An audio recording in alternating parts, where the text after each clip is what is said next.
Okay, so I'm just going to start with the question.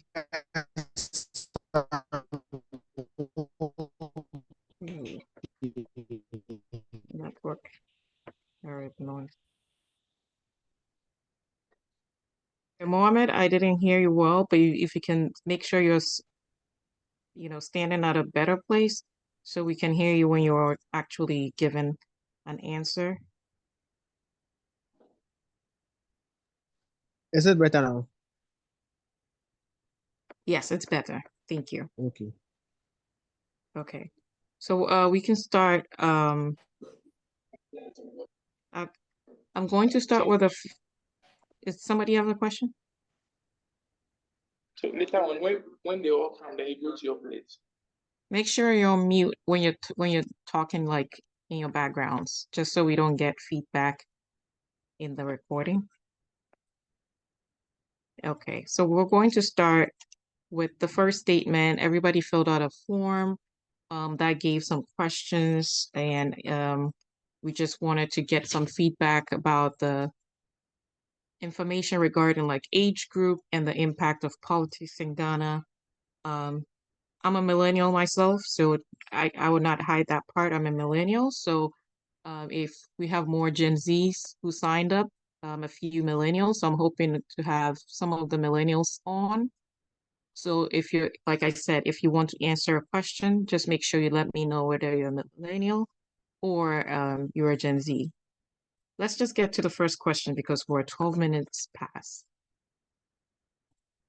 And one more reminder, let's be respectful of everybody's opinion. This is just to better information.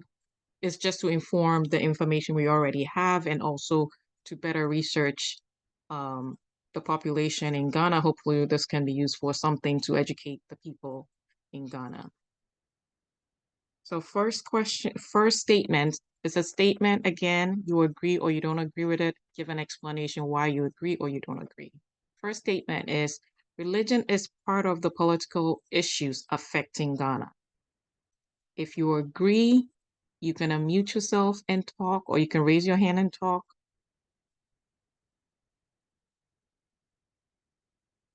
Divine, do you want to go first?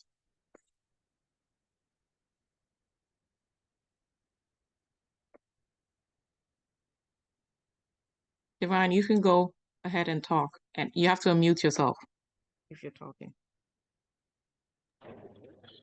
So I think I hope you can hear me clearly. Yes. Okay. Good evening to everyone. I think this question has been circulating for a while now, but to me, I do not really think religion plays a role in our politics as we speak now. Um, Ghana is made of diverse religions, but we'll talk mainly of Christianity and the Muslim religion as the main ones. And I don't really see it playing a role in our politics as we speak now.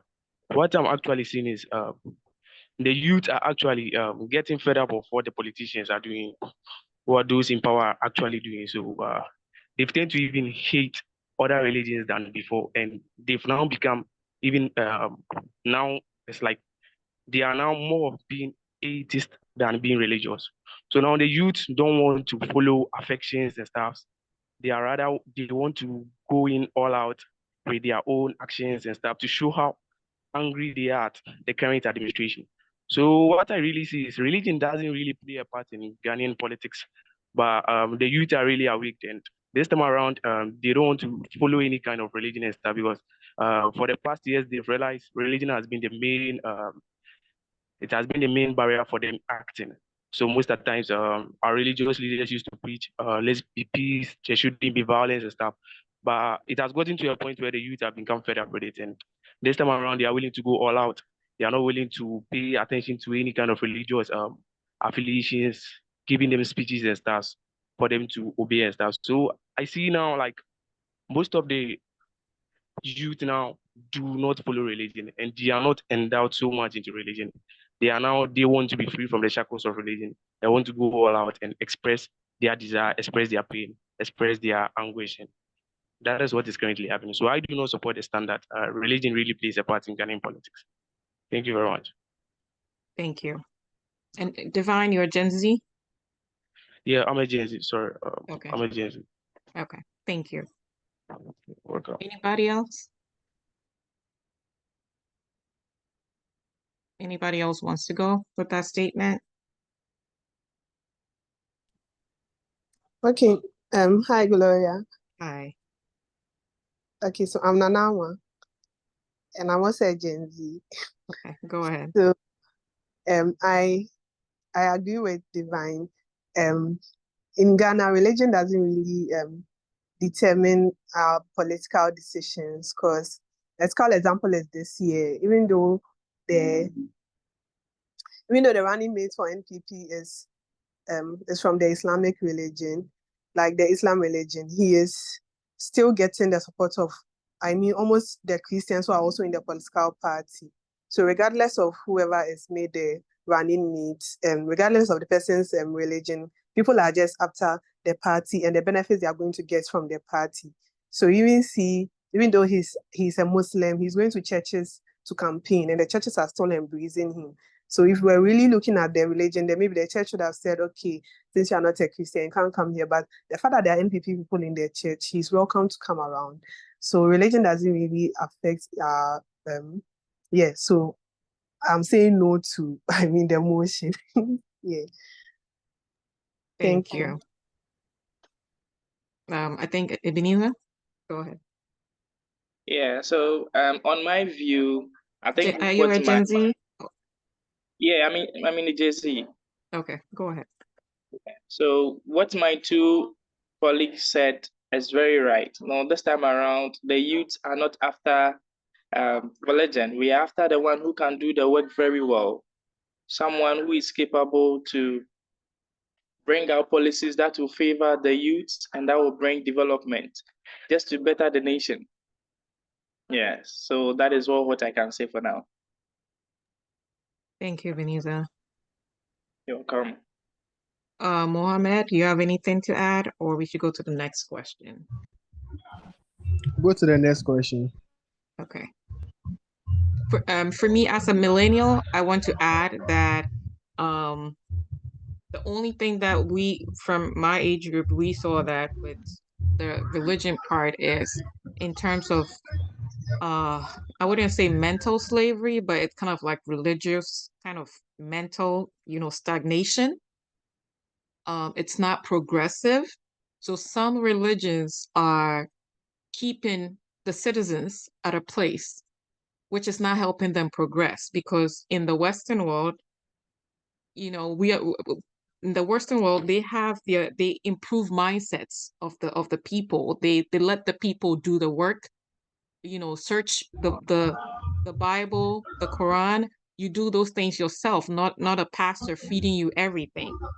So in terms of religion, from me, a millennial's viewpoint, I just see that some of the not some of the religions, but some of the churches or some of the religions that people are following are not progressing their mindsets, because we can always blame the leaders. We have to improve ourselves too.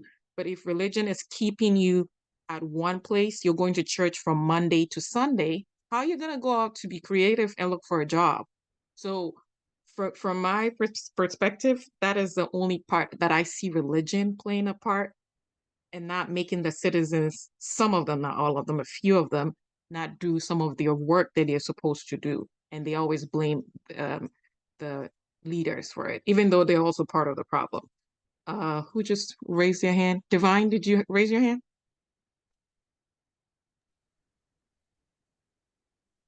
Divine, Yeah, I can did go raise ahead. my hand.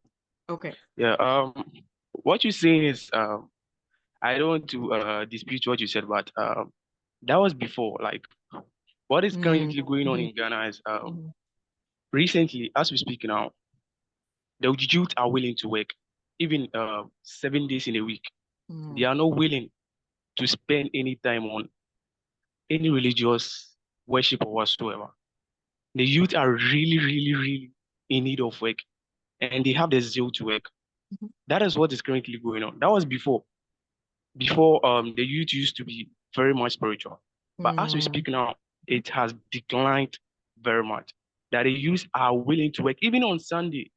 And before, it was criticized. Females do not want to go on Sunday to work and stuff. But today you see females, they work even overtime. So we are in a place where they are using the workforce, but they are not getting the right amount of money. As such, they even sacrifice their Sundays, which is normally for worship, to even work because they are not earning much. We have youth who are willing to work 7 days within the week. But it is just that the money they are being paid is not enough for them. So I do not really see this playing now. That was before. But now I've seen youth who are very zealous. They want to work. That is it. But the amount of money they are being paid is not enough. And this is pushing them to work more, to extend their time. There are those who run overnight. There are those who work both day and night.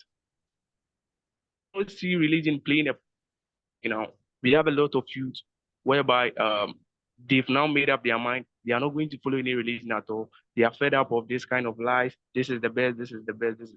And we have youth who are ready to put out everything and work out. But this is just not helping them. That is the main problem now. Thank you. Thank you, Divine. Ebenezer, did you want to add something?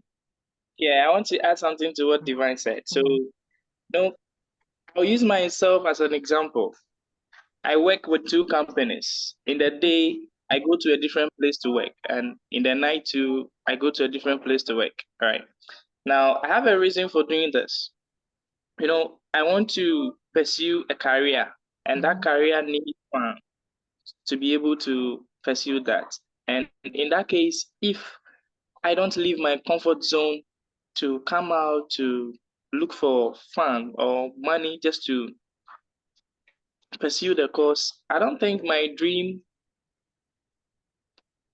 targets will be achieved, right? So this time around, the youth are very hungry for work. Yes, that is what I can say. Okay. Thank you so much for adding that. And I kind of understand it from the perspective of Gen Zs now. And I've seen that, there's a very much vast difference between the generation coming up now and the millennials, because we used to see that in the millennial time when we were in our 20s, so going to church and all that. But I do see a very different trends when it comes to the new generation now. I'll move to the next question so we don't spend too much time. The next one is the education system is the most affected area due to politics. The education system in Ghana is the most affected area due to politics in Ghana. Is this true, or you don't agree with it?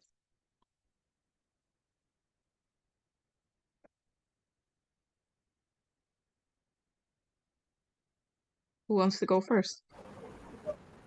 Hello. Ebenezer? Okay, you can go ahead. Yeah, I think it's a very critical issue here in Ghana because, let's say, this government or something, this government preceding the other one will start a project, and then the other one will decline it and bring a new one, which is weakening the foundations of of our educational system. Instead of continuity to prevail, they tend to uh, shift from that and then start a new one, and they are making things not really making the what's supposed to be done not to be done, because they feel that this government will take reference from what they are continuing, and that's making the whole thing about our education system become go in shambles. Okay, so you think it's about the continuity. Okay. I have Divine. You can go ahead, Divine. Thank you. Okay. So I'm very pessimistic about this situation of does education really have an effect on our politics? One thing I realized is when I was in school, I realized Ghana education system is not bad. It's not far from worse. It's one of the best, frankly speaking. But what we do lack is we churn out graduates. We churn out graduates, whereas the capacity of industries we have are not ready to take in those graduates that we have. So in Ghana, the courses that students usually choose is general art. and general art has a lot of fields.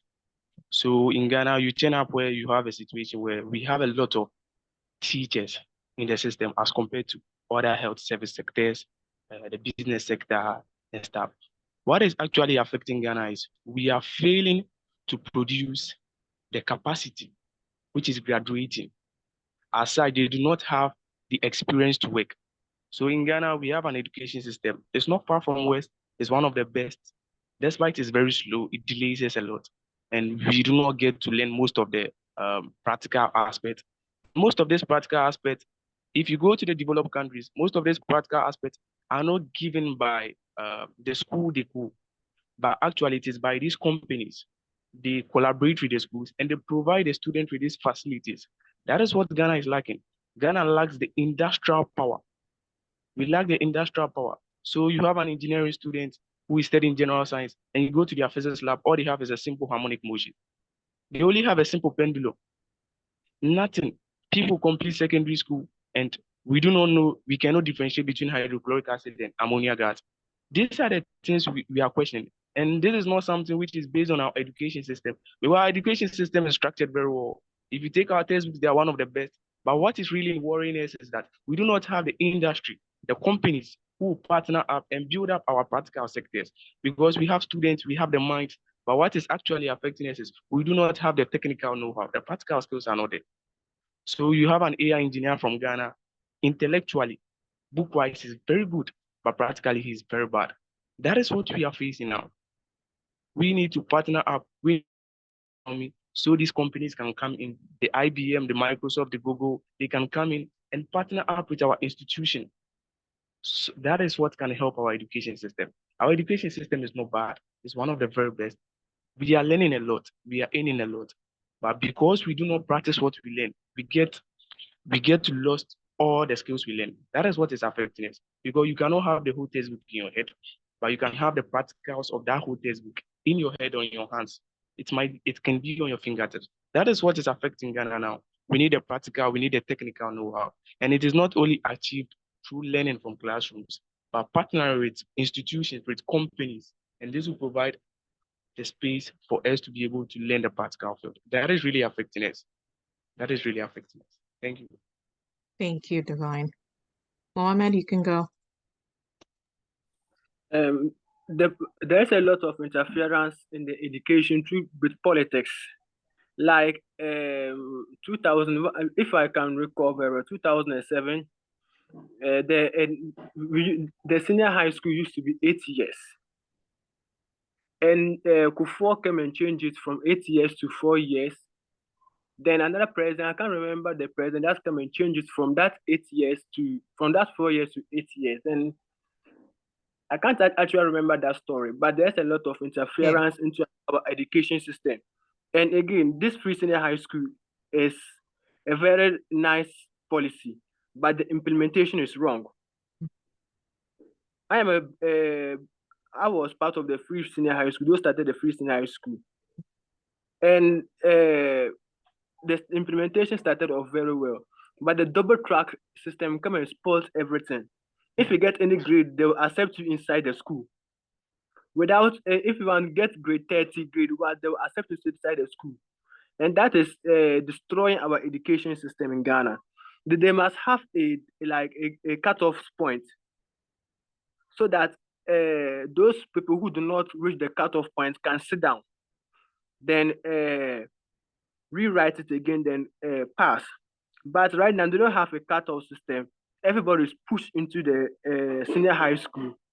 Whether you are qualified to be part of there or not, they'll push you inside. And after that, right now, there are schools in Ghana that you can go and pay money, then get a resource, then go. There must be a policy that can check all of these things. There are a lot of things that is happening in the education system that the government need to check it, but they must not put political interference in it, because this is the matter of like someone's future we are joking with. Yeah. Like this thing that is happening in the nursing schools. You go to a nursing school, whether you pass or not, but I'm not into the nursing school, but whether you pass or not, they will let you come out and other things. But if you go to, like, I'm in the northern part of Ghana here, and like anytime I visit the hospitals, you see a nurse sitting down there holding a phone, taking snap, or on TikTok whilst there is a patient lying down there suffering. And this is the result of the political interference in our schools, whether a person pass or not, because it's having a big man at the high level, like an MP or a minister. Oh, the minister can push him into the nursing field or teaching field or any field that he or she likes. And the person will come out being a burden on the society, whether he's able to achieve what he went there for or not. This is my opinion. Thank you. Thank you, Mohammed. I really appreciate these insightful comments. Anybody else before we move to the next question? Okay, so I would like to add something to all what my colleagues have said. Okay. Now, to talk about the free SHS, I think it was a good initiative for all students to further their education. Yeah, because it gave a lot of people the opportunity to also go to school to upgrade themselves. But as time goes on, there were challenges coming. As my brother said, the cutoff point. Someone will get 30 and the person will be enrolled. And that shouldn't be so, right? As time goes on and challenges comes, they have to strategize things just to solve the problem, right? And, currently, as I'm speaking, education is very, very important. It's very essential. Because this time around, if you are not educated, you'll be found wanting in the system, right? So I think as we educate ourselves, the practical should be more. Because the knowledge we are acquiring, at the end of the day, we have to bring it out for it to come into reality, for people to see what you've achieved or what you've learned at the end of the day. Yeah, so that is a little I can add.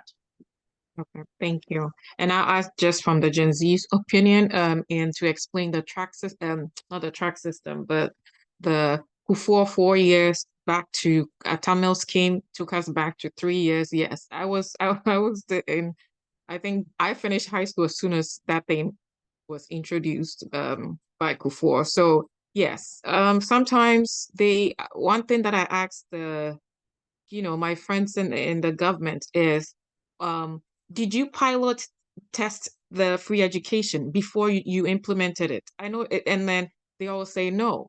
But you don't just go ahead and implement something huge like this without pilot testing it. You have to pilot test it. That is how I don't want us to be comparing Ghana to the Western world, but the Western world has free education from kindergarten to when you finish high school. Foundation. So if they can, Prudence, if you can mute yourself. Thank you. So if they had pilot tested, they would have seen that the track system probably will not work well. There'll be people staying at home for more than 6 months. It will affect the teachers in this way. So I don't really see them using a lot of the research that they have in Ghana. So many professors. I've worked in the university with professors. So many professors with so many degrees. They don't come to the universities to pilot test anything, to do research, to give advice. That is what is affecting a lot of the education system, and they're using the education system as a way to get votes, which shouldn't be so. The education system needs to be neutralized.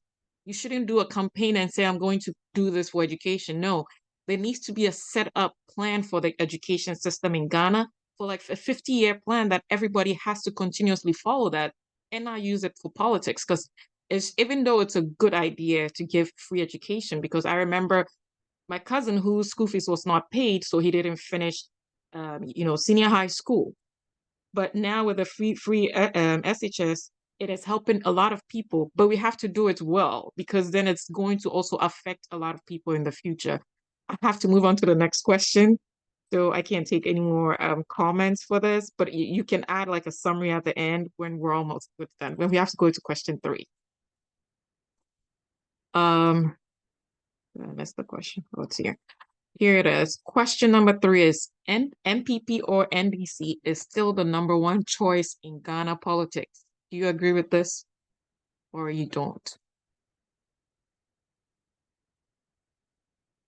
This is a very short statement. NPP or NDC is still the number 1 choice in Ghana politics for citizens. Who wants to go first?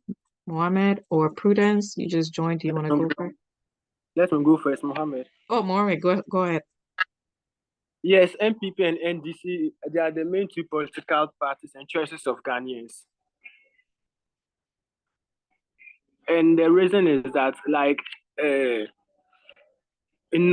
me speak about this part of the part of Ghana I am from the northern part of Ghana. And this is the reason why. I said this and why I. Go ahead, Mohammed. And like the reason why NDC is dominant in northern region is that what I learned is that during the Rawlings time, Rawlings was the one that brought light to the northern part of Ghana. So through that, NDC is dominant here in Tamale. So like if any political party is bringing development or anything to the northern part of Ghana, due to the law for NDC, it's always difficult for that party to implement that type of development he's bringing to the northern part of Ghana. And again, that thing also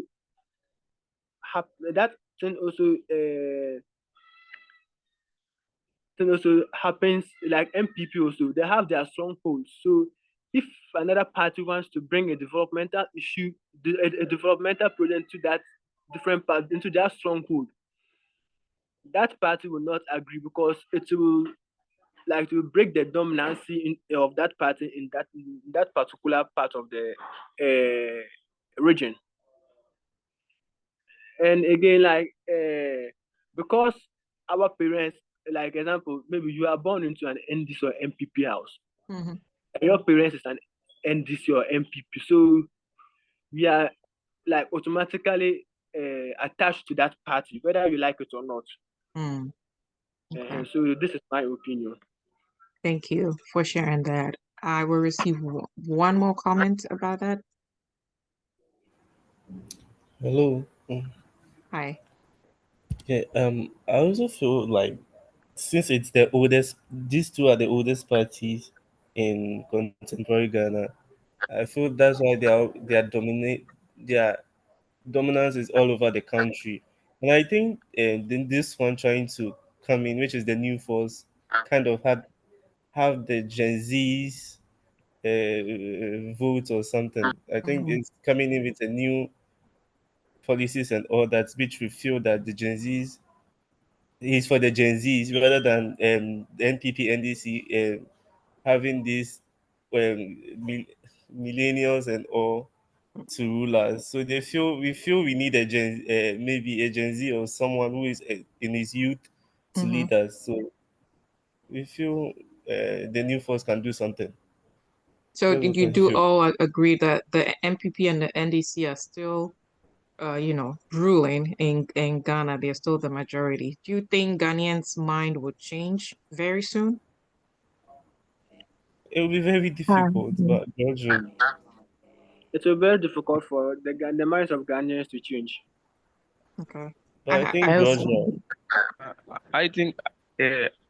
I think there will come a time where the minds of the people will change. But the reason why these 2 political parties still remain the game players is because we are not seeing any serious third force. That is, to be frank. The third force are not serious. They are not doing anything which is trying to entice us to go behind them and rally for them. No. The 2 political parties are still playing the grounds. And this is the perfect time where if you were a third force, you arrange yourself very well. You can announce yourself. Then for the preceding years and preceding elections that shall be coming, you can have a stake in it. we are not expecting the third force to win this coming election because it's almost clear this coming election is in favor of the NDC. So we are expecting the third force that they should try and do something to entice the people such a way that the preceding elections, they can have a say. If we look at what happened in the last election. Divine, go ahead. Oh, are you having network issues? Okay. Yeah, we so can for hear you GUM, now. for instance, for the previous election, if you look at GUM, for instance, he didn't really stamp his foot, but he really had some votes. And he amounted to almost over 0.1% or something. And that was very high among all the third forces that were trying. So it showed a point that, oh, if the third forces try, they can win it. But what is happening is that our third forces now are not serious. Frankly speaking, we do not have any resilient third force who is actually putting up things to say, in the next 8 years to come, I'll make it. They are not ready. They don't have any plan. That is it. That is why these two guys keep on ruling, and it's going to continue this way. But unless, and I know very well, the third force is going to come, but it's not among those who are currently the third force. It's going to come probably maybe in the next or 2 decades, and it will change, but not now, frankly speaking. Not now. Thank you, Divine. Prudence, I think you wanted to say something? Yeah, hello? Yes, I did. Okay, go ahead. I also think the problem has to do with the fact that these political parties are also divided along ethnic lines. So they have like loyal supporters. So it's quite difficult to change the minds of these loyalists, even though they've noticed that their parties are not like doing as they promised to do. They still stand by them, whatever the case may be.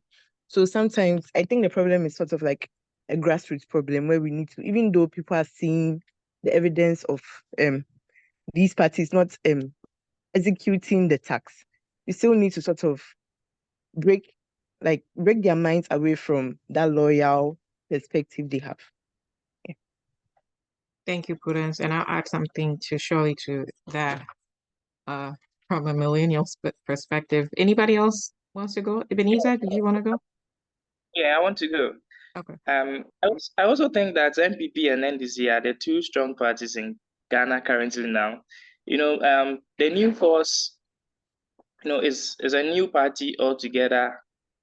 But the reason is that, they don't have a solid foundation for now, right?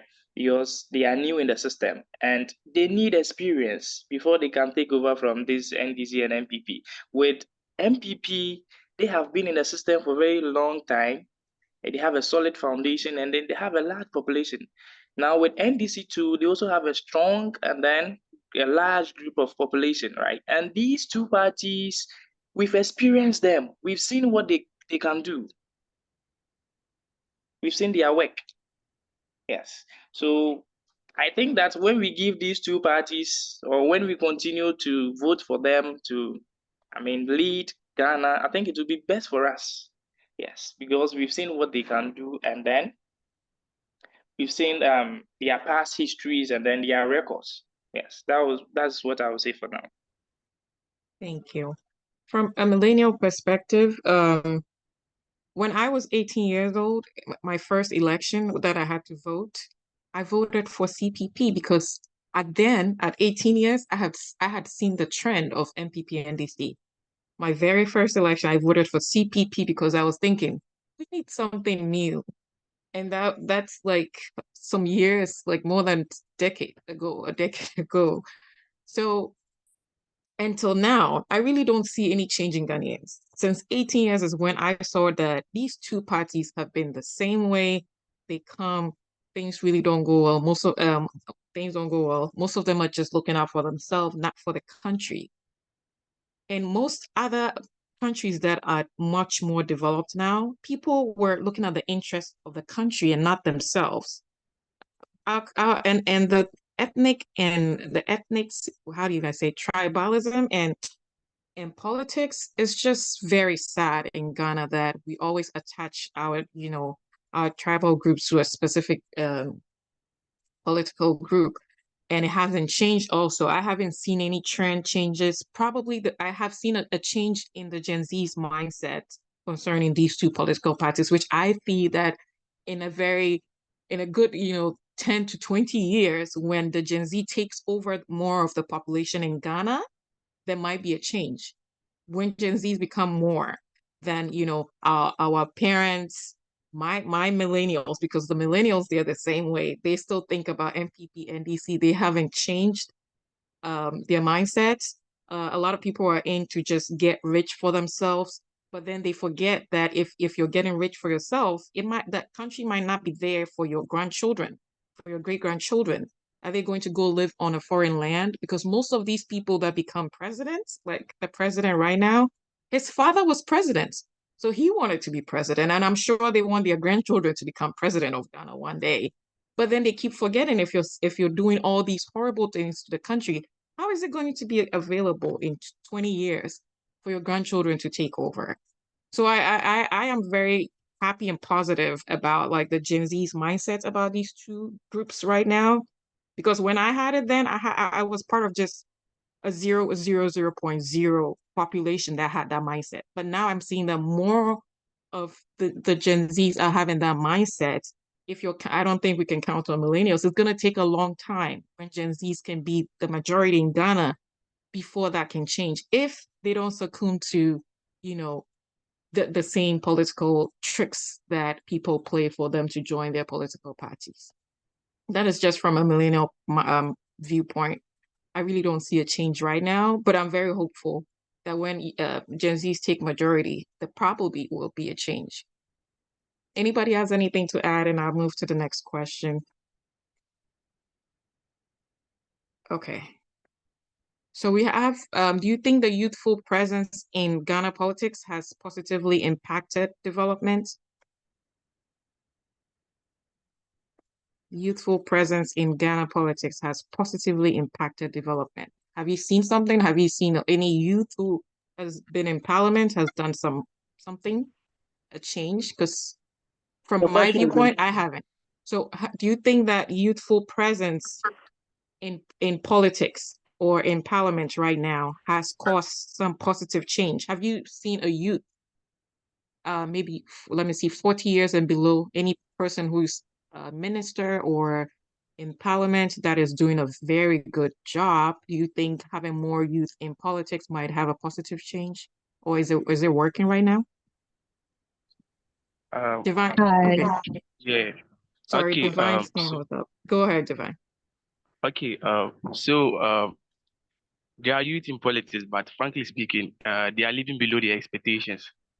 And it is not their fault. That is what I always say, because the system has been created. So when you have the chance to be able to enter there, they have rules and regulations which are pre-made for you. You have to follow them or they kick you out. That is it. And Ghana politics goes with a lot of experience.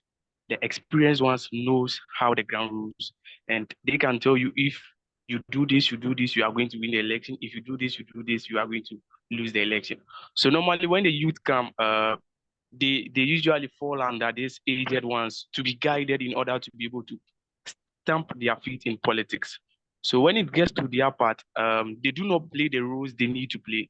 Most of them are willing to do very good stuff, but they are not allowed because the system has been structured in a way that you need to benefit as a politician before you come out of governance. It is 4 years before you come out. You need to be driving in the biggest cars. You need to live in Transaco. And this is the system. So it has been created in such a way that we have youth in politics, but they are not stamping their foot. They cannot actually decide on behalf of the youth because they are outnumbered. That is one thing. The aged are more than the youth. Aside, the youth cannot really go there and then express or stamp foot on their wills. They are unable to do it because they are overshadowed by these aged ones. So I do not see the youth currently playing any beneficial role in our politics now because they have been overshadowed and some of them are just too greedy. That is it, because most of them are learning from the traits of their fathers and the rest. So they also go in there with this corrupt mindset of going to loot and share properties. And that is it. So until we counter and destroy the system, the youth will be going into politics. They are going to follow the same trajectory, and it's very dangerous. It's very dangerous for the future of Ghana. It's very, very dangerous. Thank you, Thank you. Divine. Anybody else? Hi. Hi, Prudence. I want to second what he said. I agree. I feel like the system does not really permit those who enter the political sphere with a different mindset to actually like go ahead and execute whatever plans they had. Another thing is that I feel like the political space is filled with like sort of friends and family of those who are already in existence, like already in power. So it's like before they enter into whatever position they are given, they are already affiliated to the party. So they sort of have the same mindset. Yes, the few ones who come out of nowhere and then join are those ones that the system doesn't really allow for them to actually execute the plans that they had when coming. Thank you. Thank you. I do agree with both comments on the youthful impact in politics. I would just go right into the next question, which is about Kwame Nkrumah. Do you think his overthrow was needed? And if it was needed, how did it impact Ghana in a better way or not? Mohammed, is your hand up?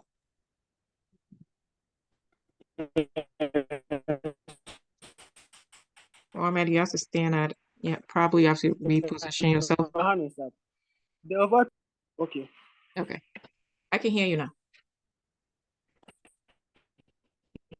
Can you hear me now? Because right now, if you have to compare that time to right now, you can see that it wasn't needed because Nkrumah was a visionary leader. During his time that we saw much development in Ghana than this current administration, this current constitution of what we are having in Ghana. Like during the time, we could see that Ghana was having cotton factory, a GTP factory, all of those factories, and the Ghanaian youth were employed. And like during his time, he was able, with limited resources, he was able to develop the country with the little resources he's having. And the overthrow of him really have made Ghana to fall back a lot. Thank you. Thank you, Mohammed. Divine, is your hand up? My hand is up. Okay. Really, overthrow of Nkrumah, it was one of the biggest mistakes in the history of Ghana. And it's a very sad thing. If you look back into history and you remember this very day, it's very, very sad. And what really happened is the overthrow of Nkrumah was never instigated by the people. That is why I've always been against this kind of indirect democracy, whereby the people are being represented by few. That lead to this parliament system. So that was the main reason why, because when Nkrumah was the leader of Ghana, frankly speaking, like the Achima affairs that we are talking of today, they wrote numerous number of letters to Queen Elizabeth that Nkrumah was not bridging peace. So Nkrumah's rule in Ghana, he didn't go through a very smooth rule.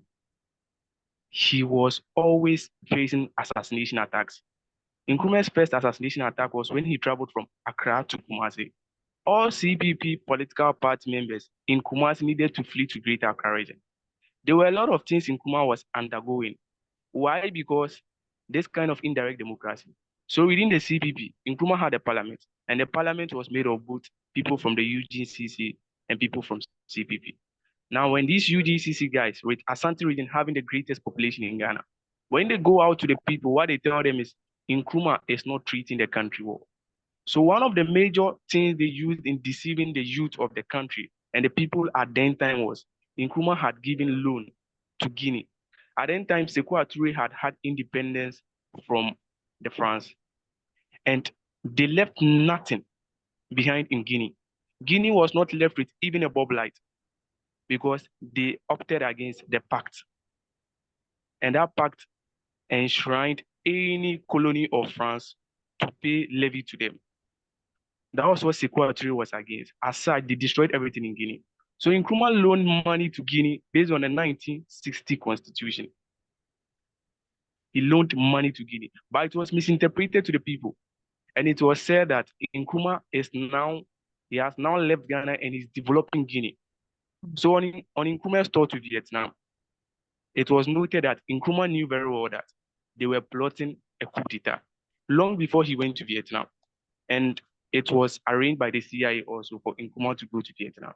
So it was a mistake by Nkrumah to go there. And it was one of the biggest mistakes in the history of Ghana. Why? Because the people didn't really know what was actually going. So on one part, it is a fault from Nkrumah's side. Why? Because he should have dealt with it very well. It's not like today where we have an even media, whereby the media propagate the truth and not the lies, despite some of them are very much biased. But before then, it is the people that goes out. We had some few media stations. It is the people that goes out to say. And with the Ashanti region having the greatest population, as of then and as of now, they were able to deceive their people that this is what Nkrumah was doing. That is why it was not shocking that when Nkrumah left governance, Edward Akufo-Addo took over, who is also from the Achi Mafia, who is from the UGCC. So it is something that it is a very big mistake in the history of Ghana. And I do not blame the people that were rejoicing when Nkrumah was overthrown, because it was nothing to rejoice over. He boosted our economy. Ghana's economy was one of the best, even more than Singapore. But today, look at Singapore and look at Ghana. Well, they Nkrumah's didn't know the overthrow was- future. That's all I'll say about their rejoicing. If they Yeah. knew we were going to be like this, probably they would have changed their mind. That was it. They didn't know the future, and they didn't really know the real situation because they were lied to. That is what is happening in Ghana now. So we have media stations, and the moment you speak good words, you can lie the people, you can conjure them to do certain things. And that was what happened. And it's one of the saddest history in the history of Ghana. It's very, very sad. It's something that when we used to remember, it's like you should cry because Nkrumah's book has motivated some of us, and it is what is pushing us to do what we are doing today. So Nkrumah's overthrow was one of the biggest mistakes in Ghana's history, and it is something we should never ever think of happening again. That we will have a good governance, and then out of misinterpreting and misrepresentation of the real truth, we go out and do certain things. And it is even a replica of what is happening now. It's a replica Thank of what you. is happening now. Thank you, Divine. Any other submission? We have to move to the next question. I don't want to keep everybody. Hello. Ebenezer? Okay, Ebenezer, go ahead. I want to add a little. So I also think that Nkrumah's overthrow wasn't necessary at that time. Ghanaians or the good crew should have given him more room to operate. During his time, he built so many companies. He built the Akosombo Dam, we have the textile company, we have the Commander Sugar Factory, we have, he also constructed the Tema Motor Highway. And all these things that he built currently, are they still there? Yeah, they're still there. They're just in ruins. We're very bad with maintenance also. Yes, and they've sold most of them. The current politicians, they've sold most of them to themselves. That's so sad. So I think we should have given him more time to bring development to Ghana. And I also learned that the neighboring countries, that is Nigeria, Burkina Faso, they were coming to Ghana to work. Those times there were lots of job opportunities for them to come here and come and work. And that boosted our economy. So that is my little contribution for now. Thank you, Ebenezer. Mohammed? Yes. Is your hand up? Okay. Hand is up. The overthrow of Nkrumah wasn't necessary, but the way of his government wasn't like in support of the US and the UK because he was an imperialist, or what do you call him? Do you call those type of imperialist? Like how Russia is? Yeah. How the Russia is, and this US and co wants to be controlling these countries like Africa and those underdeveloped countries. Mm-hmm. So they got to know that the way Nkrumah is taking Ghana, they can no longer control us. So they use their CIA and those powerful institutions, they have to overthrow Nkrumah by blocking funds to Ghana. Like Nkrumah wanted a loan from them, and they said that from IMF or which block was that, and then that block refused to give Nkrumah the money. They said that unless Nkrumah comes to them, or they said that they will give Nkrumah. So Nkrumah was trying to get the money through Russia or China. So he traveled from Ghana, according to his book, The Dark Days in Ghana. I'm quoting from The Dark Days in Ghana.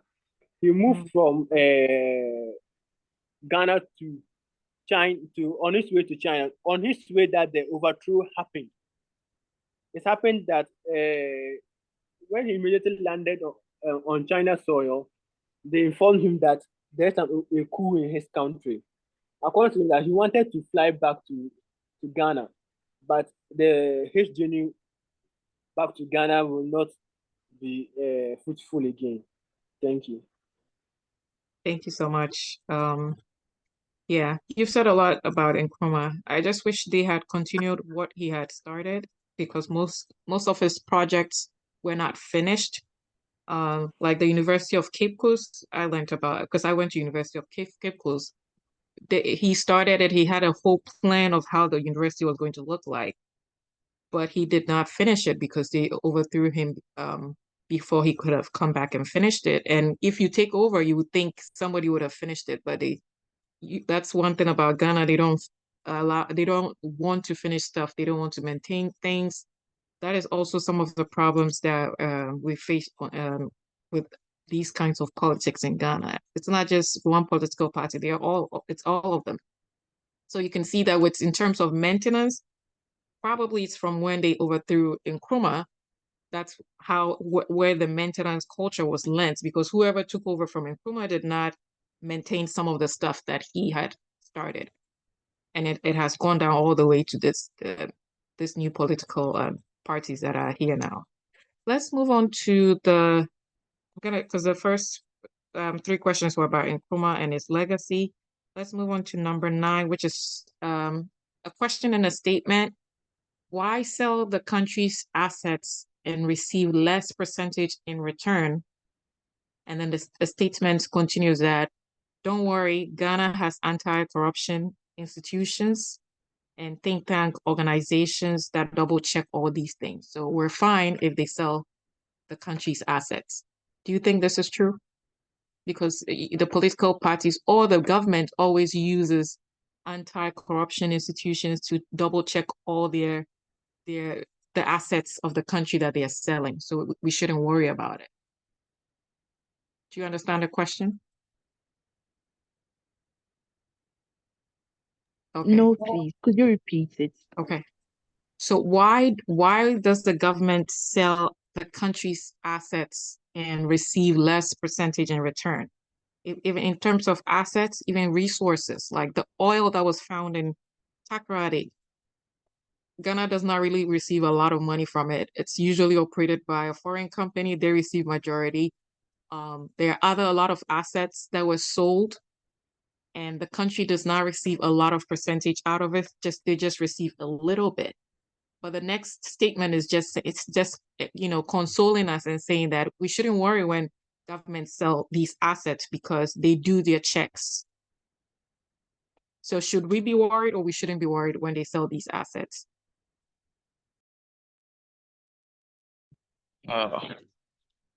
Divine, okay, go ahead. Yeah. Okay.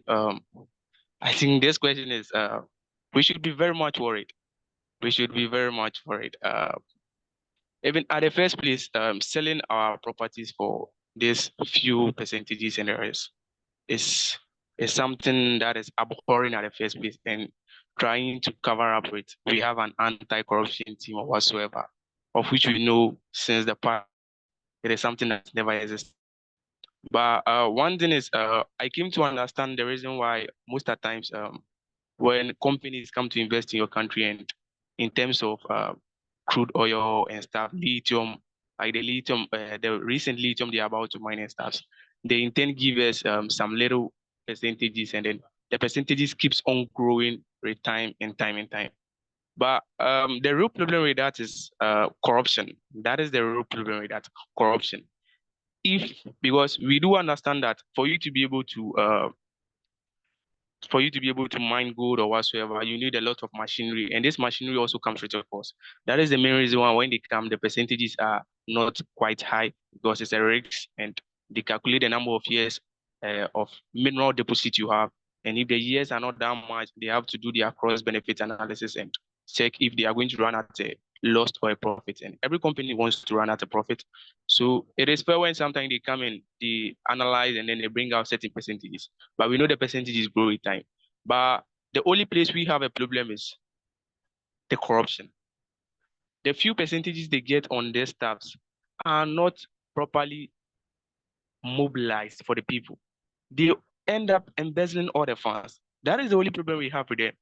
If they are mining lithium and we are having 20% of it, if it is channeled into the right sources, it is used in the construction of roads, it is used in the building of health service sectors, it is used in the building of schools and stuff, wouldn't be complaining. But the truth of the matter is they get this money and they loot it and they share it among themselves. That is what is currently happening. We do not, for the percentages and stuff, we come to realize that sometimes you do play because of the machinery and stuff. But the embezzlement of funds is what is causing us, because we wouldn't mind crude oil and the little percentages we have on it.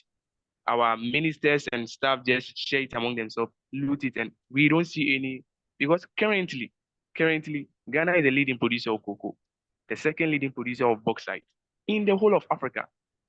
In this economic mess, it tells you what is actually happening. In this economic mess, we are the leading producer of gold in Africa, the second in bauxite, second in crude oil. So what is actually happening? Soil is left and is rotten, and we are still paying people for working at all. What is actually happening in the country? There was one guy who recently died. I don't know, and it was said he has almost over 50 million in his account. What is all this? Where do they get this money from?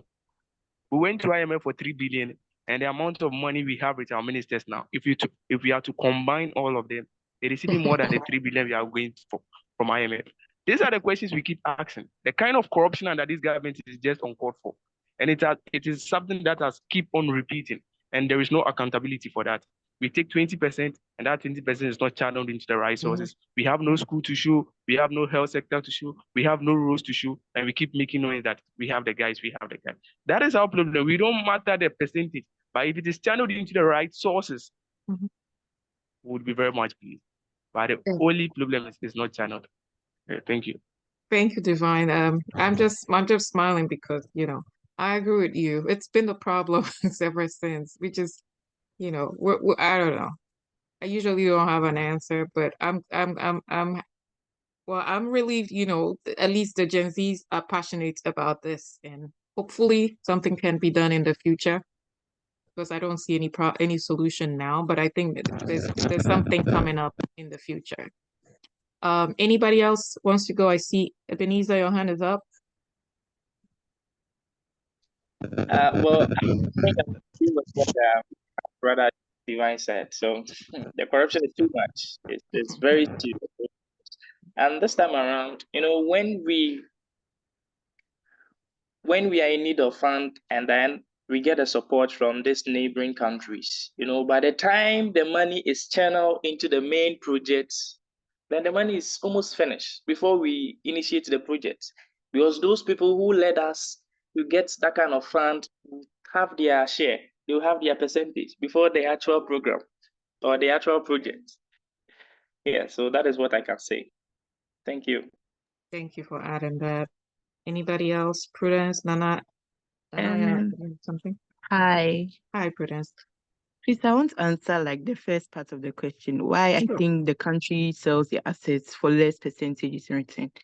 So for the oil thing like this, I think it's because we found oil after much attempts to actually find oil. So at that point, investors were not really interested in us. So we had to make the country favorable. So sometimes I think they sell the assets for less percentage because at that moment in time, they are desperate. We are desperate to receive the funds or something like that. But the main problem is what we actually do with the percentage that we get. That's when the corruption comes in, I think. Yeah.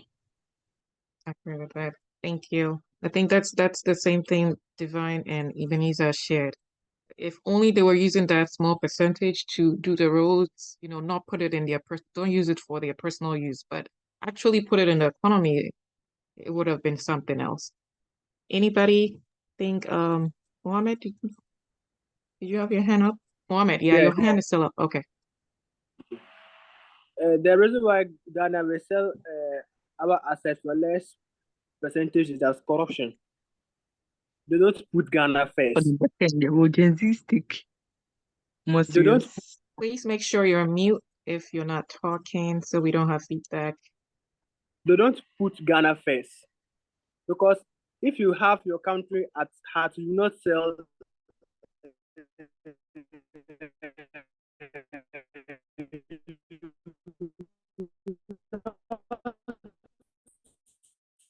We hardly hear Mohammed. Mohammed, can you stand well? Can you stand, probably position yourself again?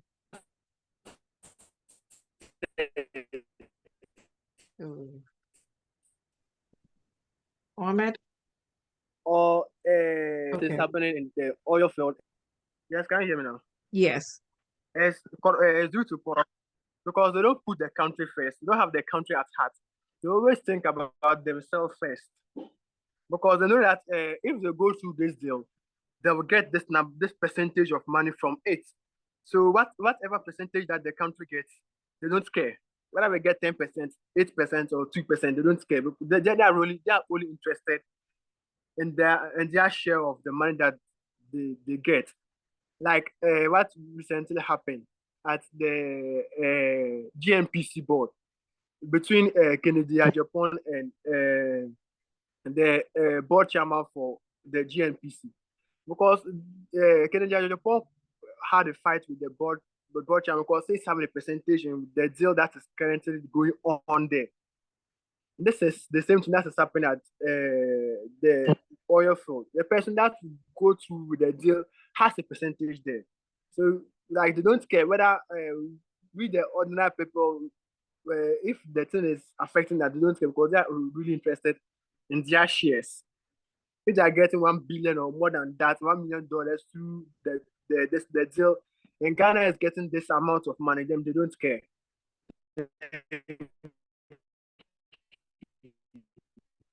Thank you, Mohammed. I'm guessing, and that was it. Any other comments before we move to the last question? Okay, no more comments. Let's go to the last question. This is one belief that I believe in. I believe the Gen Zs will take a more serious approach in the future to government accountability than the millennials ever did with demonstrations. And the question is on the screen, so you don't understand it. Okay, who wants to go first with this? Mashoud, Okay, Watara, I haven't heard from you, but you're free to talk. And I didn't see whoever was talking can go ahead. Okay, so I was actually talking. So Yeah, go I ahead. do believe. Okay, I do believe very well that agencies will take a serious approach in the future to mitigate what is actually going on. I'm one guy, I do not really believe in demonstrations because I believe they've outlived their usefulness and we need to take different approaches. And I believe the Gen Zs are going to take different approach in solving what is actually going on. So if we are trying to analyze what is actually going on and what we the Gen Zs can do, it is not as easy as we see it. It's a very complicated task, very, very, very much complicated. Maybe it might take violence and stuff before we'll be able to take over, of which we all do not support. But Yeah. certain times, maybe we'd have to go the hard way to be able to take over. And it's very difficult, but we are going to take a different approach. I do not believe demonstrations are living up to the brim. They are not actually performing what they are meant to perform. Because over the years, we've seen demonstration over and over again, and these peaceful demonstrators are rather being harmed. They are shot at, they are injured, they are thrown tear gases at. And if we look at what's currently happening in Kenya, almost 13 Gen Zs died.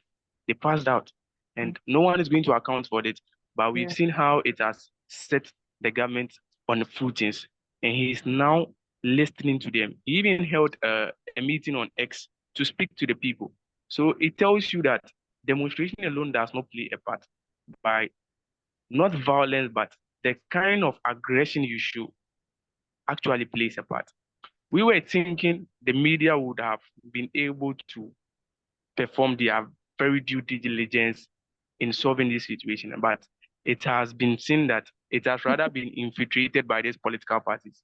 So we have these medias and they are divided into different political parties. So the avenue for us to be able to mitigate and change the situations we are undergoing now is very lean, and it's going to take a long time because we need to first of all infiltrate into these political parties before we'll be able to take over. But I still believe that yeah, there is a way and we are going to make it. But I do not support demonstrations and stuff to be able to create some agitations or because they are used to it and it is something that have been used from ages and ages. And I believe in one thing that is the civilian revolution. It is either we go through the military revolution or the civilian revolution. But I do believe the civilian revolution is the highest. And we saw a country do it in the 21st century and it worked out. Sri Lanka did it. At the time, they were the second lowest. Their currency was the second lowest performing in the world, followed by Ghana. Ghana was the first lowest performing currency in the world, and Sri Lanka was the second. And there was a civilian revolution whereby they moved onto the street and they took over the presidential house and stuff. And from then, we've seen how Sri Lanka is now moving. So I do believe in the civilian revolution, and I believe yeah, there is going to come a time where we are going to march up and we are going to really change it. I do not believe in demonstrations. Yeah, thank you very much. Thank you, Divine. Anybody else?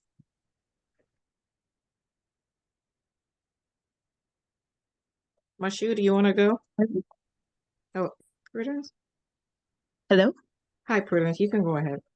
I feel a military takeover would bring more, the disadvantages are more than the advantage because before it becomes a success, the loss of life, the breach of human rights and all those things, we have to consider those two. I feel like right now, as we are waiting for maybe somebody, as right now, the option available to us is the demonstration. I feel the problem with the demonstration is the practical option available to us is the demonstration. So the problem with our demonstrations is that not everyone is on board with that. So it doesn't really have the impact, the desired impact that we seek to get. Yes. So if a lot more people were interested in demonstrating, then that might have an impact. But because people don't really participate and those who demonstrate are rather criticized sometimes. Yeah, I think that's actually the problem with thank you. Thank you. Mashu, do you want to go? Okay. I actually believe that the Gen Zs are not actually interested in politics as we see it. They are more interested in like moving outside of the country, doing their own kind of stuff. So I don't believe that the Gen Zs will put a serious approach in the future to the government or the accountability. The millennials have done a good job. Demonstrations we have seen, some demonstrations have worked, some have failed, but I can see the demonstrations, they are kind of a bit more proactive than the Gen Z, since the Gen Zs are more interested like doing their own stuff, not interested in politics and other stuff. So I don't actually see the Gen Zs putting a much serious approach to the future government. Thank you. Thank you, Mashu. Nana, you can go. Yeah, so I also think that the Jay-Z's will attach more seriousness in solving some of these pressing issues in Ghana. And I also think peaceful demonstration will also help ginger the Jay-Z's to do more. You know, when we say demonstration, right, it doesn't mean chaos. I'm talking of peaceful demonstration. Currently, that was on Monday, there was this upcoming strike. Yeah, that is the labor force. There was a little bit demonstration in town, and then the issue was solved at the end. They didn't sell the hotel, that is the Snitch Hotel. The deal was cancelled off. So I think peaceful demonstration also puts the Jay-Z's to do extra mile. That's what I can say for now. Thank you. And Okay, yeah. So I think the Gen Zs for now, because of social media, are not really interested in this kind of in-person stuff, because you see people storming Twitter with a particular notion. Everybody goes on Twitter, social media, everybody is there hitting it hard there. But when it comes to, okay, now let's go in person and invade this place, or let's go in person and demonstrate, everybody's thinking about their reputation too. And I think social media is a main issue here, because somebody was willing to demonstrate too. But what if maybe my boss at work sees me there? What if this person sees that there? Initially, if demonstration is happening, it happens. Maybe nobody ever gets a picture of who went to demonstrate. But now, something happens, the next thing, somebody has taken a picture of you and you are here. So people are willing to. Secondly, too, everybody is just fed up. So whatever will happen, will happen. You just want to get out of this country. That's the major thing, yeah. So that's my thoughts on it. So you don't see an impact with the new generation changing the course of Ghana?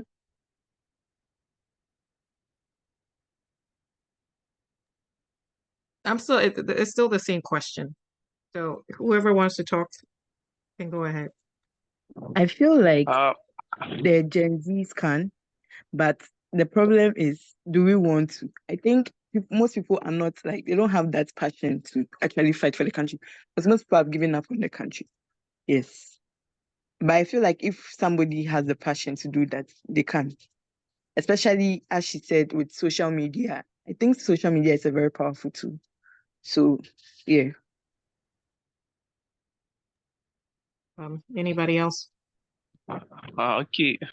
So with the impact, I still believe we are going to make an impact. We are going to change it. Maybe I don't know where some of my colleagues are also seeing it from a different point of view, and for sure we've seen reluctance among some of the Gen Zs, but not all. We've seen Gen Zs who are also willing, and Ghana now has a youthful population, and most of those who go on demonstrations are mostly the Gen Zs. But I don't know, but they are also seeing it from a different point of view. For sure, there is some kind of reluctance, but social media is not a way. They can just mute their mobile phones and they don't see what is going on there. Social media is also helping to spread what is actually going on. And I don't think social media is a way at all, but the media is actually the way. And social media, despite being part of the media, doesn't really play a role. But actually, the media, man, they actually play a role. If you like talking about the labor force and the rest, the demonstration didn't help them force the selling of the Senate offices. It was Samuel Okujeto Ablakwa. He took the case, he went to the media houses, and he did everything possible. If you should have left it to only demonstration, it wouldn't have been possible. 11 Ghanaians demonstrated. Yes, they imposed it on us. It tells you demonstration is not living to the brim. It has gotten to a time where we need to take situations into our hands. We are not calling for violence, but I know very well, that is why I said from the beginning that I do believe in the civilian revolution. The civilian revolution, picture of you, we all going in numbers. And when we are more, they cannot stop us. They cannot stop us. And I feel that, and I know very well, most of the Gen Zs are willing to do this, but the fear of life is also there. Not necessarily putting it on social media that you protested, so I'm going to lay you off. But the fear of their life, that is the first thing they think of. Yeah. Would I go and they'll shoot me and I'll die? Would I go and get injured? No. And our parents sometimes also shield us. No, you don't have to go there. No, you are too young. They can kill you. That is it. We are afraid. That is it. And we need to be afraid for sure. Everyone cherishes his or her life. But I feel there is going to come a time where the civilian revolution is going to really work. I do not believe in the military revolution, but I see the civilian revolution being the great change. I do not believe in demonstrations. They've not lived to the brim under this current administration, and under we've seen it everywhere, but it doesn't really live to the brim. Demonstrations are not the way out. I feel the civilian revolution is really going to save us. And media, social media is not going to play a part in this. That is not going to help us. We should stop those hashtags. It doesn't change anything. It doesn't really change anything. The media, the civilian revolution, I think that is the way forward. Thank you. Thank you. I just wanted to add that I think Ghana lacks a lot of unity when it comes to, fighting for a cause. And it's mainly also because of these tribal issues, religious issues. Then we have political party issues. So a lot of people prefer all these three things than the good of the whole country as a whole. If we were putting Ghana first and not thinking about our tribes, our religion, and the other third one, which is a political party, there would have been a positive change. I think what the grassroots would need, from a research perspective that I'm seeing, is giving common sense education to the people who do not have access to the computer or the phone. We need to give like those grassroots common sense education, because in Ghana, if you're a humble person, you know how Nanado had to go to be a humble person before they voted for him? He went 3 times. So Ghanaians have the mindset that if I'm humble, I go to the market, I eat with the market's women, they will vote for me. So we need common sense education for our elderly, those in the villages, those who don't have access to computers or some education. Give them common sense. Just because somebody's humble, like they're going to right now they're going to people's houses, washing their clothes for them, funding their pot and everything. They need common sense education to see that just because somebody has, shared a calipo with you doesn't mean you should vote for them. So some I think, from the research standpoint, that's what we're trying to do by giving common sense education. You don't have to go to school to know that somebody's lying to you. They're gonna come back and do the same thing over again. Why are you voting for them? Because the person is from your tribe, because the person is from your religious group. Yeah, that's the common sense education that I would want Ghanaians to have, and vote not just because we know somebody or because your family is part of that group, because when they come in power, you're going to get something out of it. For once, if we could put Ghana first, because your children will come and meet Ghana again. If people were thinking that way, that the country comes first, because that's most people who died for Ghana in before we got independence, put the country first. Do you really think if they were thinking about their family members, they would do what they did? They would go to prison? No, they usually put the country first, and I think that's something we don't have. We put our tribe first, our religion first, all those things first, and that's the main issue. For me, I see that unity is a problem in Ghana. Any last words before we end the call? And I really appreciate everybody joining. Okay, some last words. Okay. Yes. Uh, okay, some last words, like what you were saying, for instance, there is no unity, and the aged ones are not trying to change their ways because there is no common sense from them. But I've seen that something is really changing from what happened in 2022 election. Realize that the people were now voting truly based on those who were really working. So it didn't really change in the presidential election, but in the parliamentaries, we had a parliament of 137, 137. The people were really voting out those who were not working in their municipalities and stuff. But in the presidential, despite there are some things we complain about cheating and stuff here, it didn't really reflect there. But within the parliamentaries, it really reflected. But Yes. the main reason why, not that the people are not aware, now there is a lot of hunger in the economy, so the people are really feeling the pressure. And when they turn their head, when they look behind, the alternative, that is it. Politics works in such a way that it always tells you that when this one fails, change him. That is the only way we get to solve our solutions. So we solve our solution by changing. That is the only way. And if you look at Ghana, for instance, like we're saying, we have these two-party systems. And if it is not MPP, then it is NDC. Now, the MPP supporters, they really hate NDC. That comes to this tribalism and stuff. So you have an MPP supporter who has no hope in their political party. They fed up with their political party. But who is the alternative? The alternative is NDC. Do they like them? from their grassroots, from their heart, they don't like them. Then okay, then let's try the NPP again. And it keeps on going because we are not having any serious third force. The third force are not serious, frankly speaking. They are part of the mess we are going through. If we have a serious third force, they can prove a point, but they are not just serious. They are not ready. They are not ready for the tax. And that is what is wrong with us now, because I've seen that most of the agents are even beginning to realize that no, these parties are not treating us well. But who is the alternative? That is what they are also asking for. If there is no alternative, then we should go the old way. It's either this comes 4 years and this follows. And that has been the trend since 2008. This comes in, he wins 4 years, this one also comes. And it will keep on going until we have a serious third force who is willing to talk to the people and really amass some amount of votes. That is what we really need now. Thank you, Divine. Thank you. Anybody else before we Okay, close? my last words will be that most of the time these millennials think that these Gen Zs don't really have the experience to take up political roles in the society because they feel we are too young, they undermine our abilities and all that. But if we are being tested and given the chance to make exploits in these political roles, I think we'll do better, and I think we'll do far better than these ones. Yeah. Thank you, Beniza. Mohammed, I see your hand up.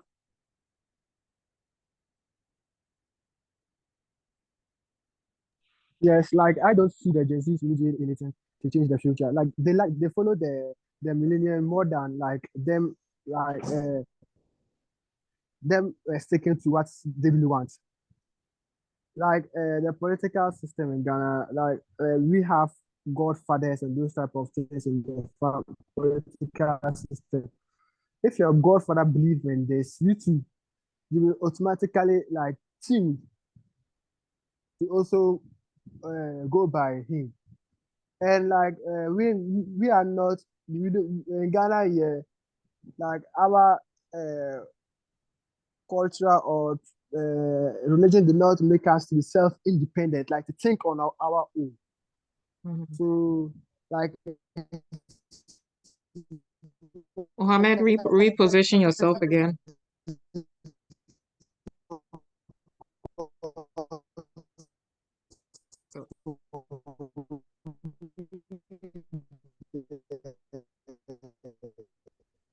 Jesus, like we are like like to think for ourselves and to be self-independent. So I don't see any changes in the future. We will still go by the two political systems and those type of things. Thank you. Thank you. Well, I do hope that there will be some positive changes as individual citizens, you know, taking care of the country by making sure you're also keeping the country clean, you know, not putting trash everywhere, because that was one struggle I had as a kid, not even as a kid, a teenager when I was in university, and telling my own colleagues to pick up the trash on the floor. And they're like, oh, the tail or the people who clean up, if we don't put the trash on the floor, how would they get a job to do? You know, that those kinds of mindsets. So millennials had that mindset. So not all of them, but some. So let's also change our mindset as citizens to see the country as a future place for our children and keep it the way we would want it to look like for them. So that's the last comment that I wanted to add. And I have we will take note of your names, and then the 100 cities credit will be sent to you before the end of this weekend. Thank you so much for sharing. And then we're hoping to use this information to help us educate more of the Ghanaian population, especially those in the remote areas. Thank you so much. Thank you very much. Thank you. We Thank really appreciate you. it, man. Thank you. If you have anything, send us an email. Okay, yeah. Thank you very much. Thank you. Have a good weekend. Thank Same you. to you. Bye. Bye.